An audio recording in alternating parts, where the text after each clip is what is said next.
நம்மோடு. ஹல்லேலூயா. அருமையான தேவ பிள்ளைகளே, இயேசு நம்மோடு இந்த நிகழ்ச்சியினூடாக உங்களை சந்திப்பதிலே மிக்க மகிழ்ச்சி அடைகிறேன். கடந்த நாட்களிலே இயேசு நம்மோடு நிகழ்ச்சியை பார்த்து அநேக தேவ பிள்ளைகள் நீங்கள் ஆசீர்வதிக்கப்பட்டிருப்பீர்கள் என்று கர்த்தருக்குள்ளே நிச்சயமாகவே நான் விசுவாசிக்கிறேன். அவை இந்த நாளிலும் ஓசியாவின் புத்தகத்தில் இருந்து 14ஆம் அதிகாரம் 1, 2 வசனங்களை வாசித்து நான் உங்களோடு தேவ வார்த்தையை பகிர்ந்து கொள்ளப் போகிறேன். ஜெபத்தோடு கூட தேவ வார்த்தையை கேளுங்கள். கர்த்தர் நிச்சயமாகவே உங்க வாழ்க்கையில தடைப்பட்டு போன ஆசீர்வாதங்களை மறுபடியுமாய் தந்து உங்களை ஜீவனுக்குள் நடத்த அவர் போதுமானவராய் இருக்கிறார். வாசிப்போம். இஸ்ரவேலே, உன் தேவனாகிய கர்த்தரிடத்தில் திரும்பு. நீ உன் அக்கிரமத்தினால் விழுந்தாய். வார்த்தைகளை கொண்டு கர்த்தரிடத்தில் திரும்புங்கள். அவரை நோக்கி, தேவரீர் எல்லா அக்கிரமத்தையும் நீக்கி எங்களை தயவாய் அங்கீகரித்தருளும். அப்பொழுது நாங்கள் எங்கள் உதடுகளின் காலைகளை செலுத்துவோம். அருமையான தேவ பிள்ளையே, எவ்வளவு அருமையான ஒரு வசனம். இந்த நாட்கள்ல பார்க்கிற போது மனதுக்கு ரொம்ப ஒரு துக்கமான வேதனையான காரியம் என்ன? அநேக தேவ பிள்ளைகள் தேவனுடைய வழியை விட்டு விலகி போறதை பார்க்கிறோம். திருச்சபைகள்ல கூட இன்றைக்கு முறைமைகளுக்குள்ளே தேவ பிள்ளைகள் சிக்கொண்டிருக்கிறார்கள் ஒழிய தேவனை நேசிக்கிற உறவிலே, அந்த அன்பிலே நிலைத்திருக்கிறதை பார்க்க முடியவில்லை. ஆண்டவர் நம்மிடத்திலே எதிர்பார்க்கிறதெல்லாம் முழு இதயத்தோடு, முழு ஆத்துமாவோடு, முழு பலத்தோடு உன் தேவனாகிய கர்த்தரிடத்திலே அன்பு கூர்வாயாக என்பதே. ஆனால் இன்றைக்கு மதம் சார்ந்து வாழ நாங்கள் எங்களை விட்டு விட்டோமே ஒழிய கிறிஸ்துவின் உறவுக்குள்ளே, அந்த அன்புக்குள்ளே வர அநேகருக்கு பிரியமில்லாமல் போனது. அதனாலதான் கிரியை செய்கிறோம், ஆனால் அன்பையோ தொலைத்து விட்டோம். அருமையான தேவ பிள்ளைகளே, இந்த நாட்களில் தேவனுடைய ஏக்கம் என்ன? இஸ்ரவேலே, உன் தேவனாகிய கர்த்தரிடத்தில் திரும்பு. நீ உன் அக்கிரமங்களை எல்லாம் விழுந்தாய். இன்னைக்கு என்ன பாவம் செய்தோம்? ஏன் நாங்கள் பாவம் செய்தோம் என்று பார்க்கிற போது தேவனுடைய வசனத்தை மீறி, தேவனுடைய கட்டளைகள் கற்பனைகளை மீறி நடக்கிறதே பாவம். அதனாலதான் அந்த ஓசையால பார்க்கிறோம். அங்கே 2வது வசனம் சொல்றது, வார்த்தைகளை கொண்டு கர்த்தரிடத்தில் திரும்புங்கள். தேவனுடைய வசனத்தை, வார்த்தையை கொண்டு கர்த்தரிடத்தில் திரும்புங்கள். அநேக தேவ பிள்ளைகள் தேவனுடைய வசனத்தை, வார்த்தையை அசட்டை பண்ணி விடுகிறார்கள்.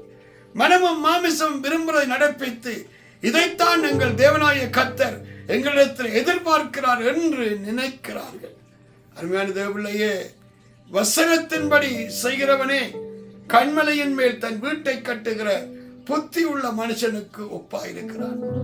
அங்கே வசனத்தை தள்ளிவிட்டு தான் விரும்புகிறதை செய்கிறவன் மணல் மேலே தன் வீட்டை கட்டுகிற புத்தி இல்லாத மனுஷனுக்கு ஒப்பாயிருக்கிறான். இந்த வார்த்தையை கேட்கிற போது நீங்கள் புத்தி உள்ளவர்களா, புத்தி கட்டவர்களா என்பது உங்களுக்கே புரியும். தேவ வசனத்தை அசட்டை பண்ணுகிறவர்கள் கர்த்தரை அசட்டை பண்ணுகிறார்கள். வேதம் சொல்லுகிறது, என்னை அசட்டை பண்ணுகிறவர்களை நானும் அசட்டை பண்ணுவேன், அவர்கள் கனவீனம் அடைவார்கள் என்று. இந்த நாளில வசனத்துக்கு திரும்புவோம். ஒரு மனம் திரும்புதல் உண்டாகட்டும். ஆண்டவராகிய இயேசு கிறிஸ்து 1வது பிரசங்கமே, மனம் திரும்புங்கள், பரலோக ராஜ்யம் சமீபமாய் இருக்கிறது. இந்த நாட்கள் பூமியின் முடிவு, அப்பாவுடைய வருகை சமீபம். மரணம் முந்தி நேரிட்டாலும் மனம் திரும்புவதற்கு 2வது தருணம் இல்லாமலே போய்விடும். அருமையான தேவ பிள்ளையே, நம்மை தேவன் பரலோக வாழ்வுக்கு அழைத்திருக்கிறார், பூமிக்குரியதுக்கல்ல. இன்றைக்கு அநேகர் பூமிக்குரியதை நாடி தேடி நித்தியத்தை, நிலையான வாழ்வை இழந்து போகிறார்கள். பிள்ளைகளுக்கு சொல்லுகிறது போல சொல்லுகிறேன், இந்த நாட்கள்ல மனம் திரும்புங்க. இனி காலம் செல்லாது. உலகத்திலே ஆண்டவர் சொன்ன எல்லா அடையாளங்களும் தீர்க்க தரிசனங்களும் துல்லியமாய் நிறைவேறிக் கொண்டிருக்கிறது.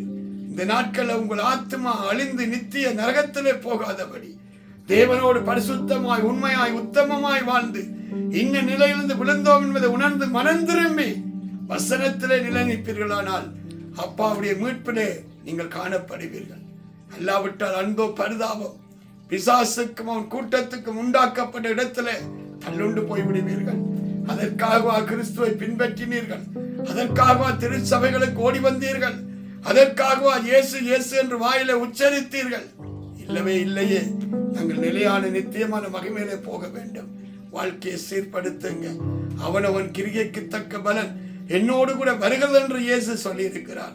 கிரியை இல்லாத விசுவாசம் செத்தது என்று நீ அறிய வேண்டுமோ என்று யாக்கோபிலே ஆண்டவர் கேட்கிறார். அருமையான தேவபிள்ளையே, இந்த நாட்கள்ல மனம் புதிதாகிறதுனால மர்வமாகுங்கள். தேவ வார்த்தையோடு தேவ ஊழியர்களோடு எதிர்த்து நின்று வாழ்க்கை அழித்து விடாதீர்கள். கண்களை மூடி ஒரு ஜெபம் பண்ணுவோமா? தகப்பனே, இந்த வார்த்தைகளின் படியே கர்த்தாவே, வார்த்தைகளை கொண்டு கர்த்தரிடத்தில் திரும்புங்கள். அவரை நோக்கி தேவரீர் எங்கள் எல்லா அக்கிரமங்களை நீக்கி எங்களை தயவாய் அங்கீகரித்தருளும் என்று சொல்லுவோம். ஆண்டவரே, இந்த மேன்மைகள் வெளிப்படத்தக்கதாய் இந்த நாளில் யாரெல்லாம் ஆண்டவரே மனதில் உணர்ந்து குற்றப்பட்டு ஆண்டவரே ஒரு மனம் திரும்புதலோடு கூட தேவாதி தேவனாய ராஜா உம்மை நோக்கி பார்க்கிறார்களோ, இந்த பிள்ளைகளுடைய வாழ்க்கையில ஆண்டவரே உம்முடைய தயவுள்ள கரம் வருவதாக. இந்த நாட்கள்ல வசனத்துக்கு திரும்பட்டும்.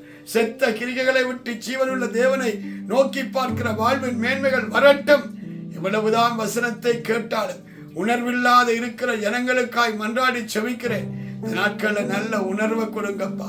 மனம் புதிதாகட்டும் கர்த்தாவே. சத்தியத்தை அறிந்து சத்தியத்திலே நிலைநிற்கிற அந்த வாழ்வின் மேன்மைகள் உண்டாவதாக. தகப்பனே, இப்படி வருகை எவ்வளவு சமீபம் என்பதை பார்க்கிறோம். இந்த நாட்கள் ஆயத்தப்பட, மற்றவர்களை ஆயத்தப்படுத்த தேவ ஞானத்தை கிருபையைத்தார். ஆண்டவரே, ஒவ்வொரு பிள்ளைகளுக்காய் மன்றாடுகிறேன். இந்த இயேசு நம்மோடு இந்த நிகழ்ச்சியை பார்க்கிற பிள்ளைகள் கட்டழிந்து போகாதபடி நிலையான நித்தியமான வீட்டில் ஒரு வாசஸ்தலத்தை பெற்றுக்கொள்ளத்தக்கதாய் பூமியிலே வாழுகிற நாட்களிலேயே அந்த ஞானம் கிருபை தயவு வெளிப்பட அனுக்கிரகம் செய்யும். ஆண்டவரே, ஒவ்வொரு தேவைகளையும் சந்திங்கப்பா. ஒவ்வொரு பிள்ளைகளுடைய வியாதிகள் கட்டுக்கள் உடைக்கப்படட்டும். சஞ்சலங்கள் தவிப்புகள் நீங்கட்டும். ஞானமுள்ள மனக்கண்கள் வெளிப்படட்டும். இயேசு கிறிஸ்துவின் நாமத்தில் ஆசீர்வதித்து ஜெபிக்கிறேன் என் ஜீவனுள்ள நல்ல பிதாவே. ஆமென், ஆமென். அருமையான தேவர்களே, தேவனாய கர்த்தர் உங்களை ஆசீர்வதிப்பாராக. தொடர்ந்து இயேசு நம்மோட நிகழ்ச்சியை பாருங்கள். நீங்கள் சபைகளுக்கு போகாது விழுந்தால் தொடர்ந்து எழுப்பது சுவிசேஷ சபைக்கு வாருங்கள். நாங்கள் கூடி ஆராதிப்போம், தேவனை மகிமைப்படுத்துவோம், ஆசீர்வாதங்கள் நன்மைகளை பெற்றுக் கொள்ளுவோம். கர்த்தர் தாமே உங்களை ஆசீர்வதி.